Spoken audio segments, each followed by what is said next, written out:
Okay, so Charlemagne was the king of France. He was the king of France, but he was also known as Charles the Great. And not only was he like the king of France, but he was the emperor of Europe, which meant that. Wait, no, I messed up. Started again. We can't. Okay. Okay, so Charlemagne was the king of France, and he was also the emperor of the West, which meant west of Europe, which included Belgium, Netherlands, Germany, Italy, and Spain.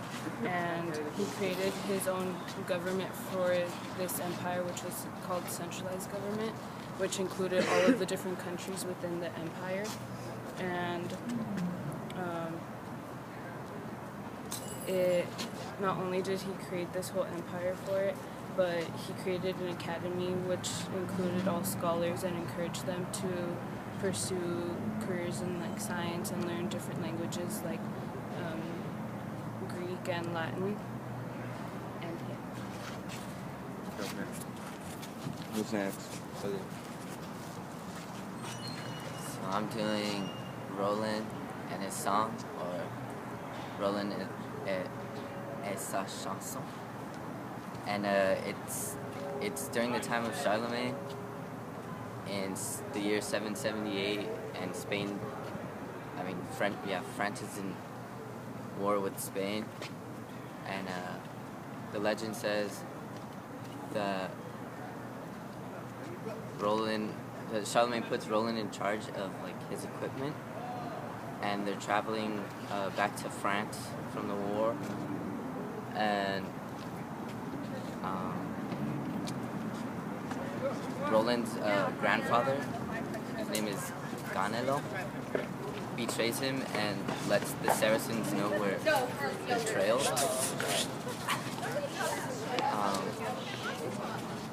So Roland and his that's known as the Battle of Roncevaux.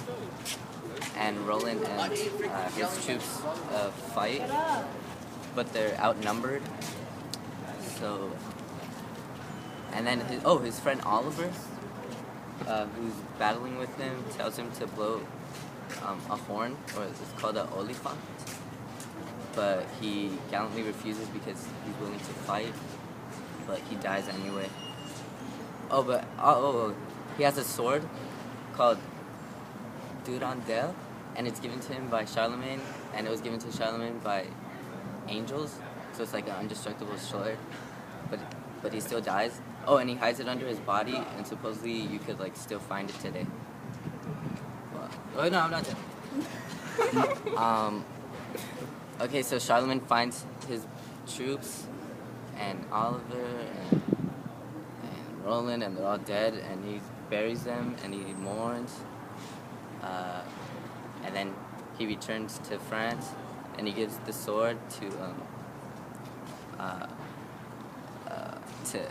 Roland's beloved, Aude, and she dies on the spot, like from shock. And then, I'm not done. And then also, and then from this legend, a monk, many years later, writes Roland and his song, and it was very prominent in the 12th century because it was politically relevant to France at the time, because they were fighting with the Turks. And did I already mention something about like Song of Great Deeds? Oh, there's some, and okay. You done? Yeah, I guess I'm done. Right. So I'm doing the 100 Years' War, and that was from 1337 to 1453, which is approximately 116 years. It was between England and France, and the cause of the war was that Edward III wanted to rule and control France. The 100 Years' War is divided into 3 phases: the Edwardian Era War, Caroline War, Lancastrian War.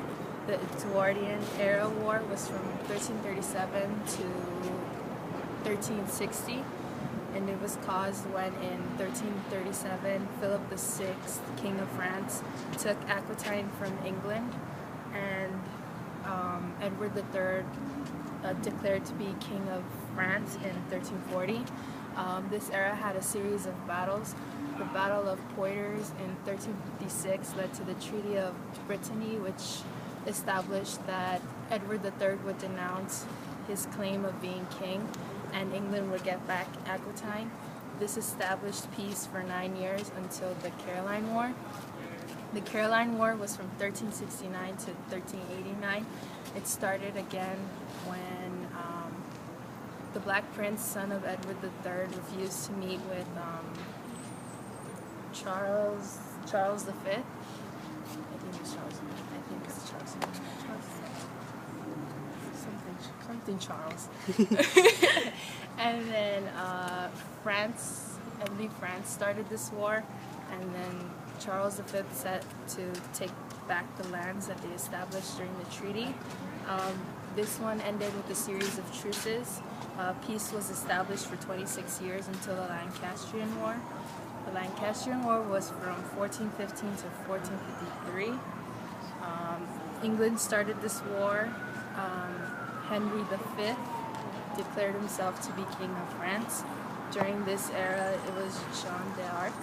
She was in this era. The last battle in this era was the Battle of Castillon in 1453. It ended in a French victory, and the effects of the 100 Years' War was that France and England had a strong sense of nationalism.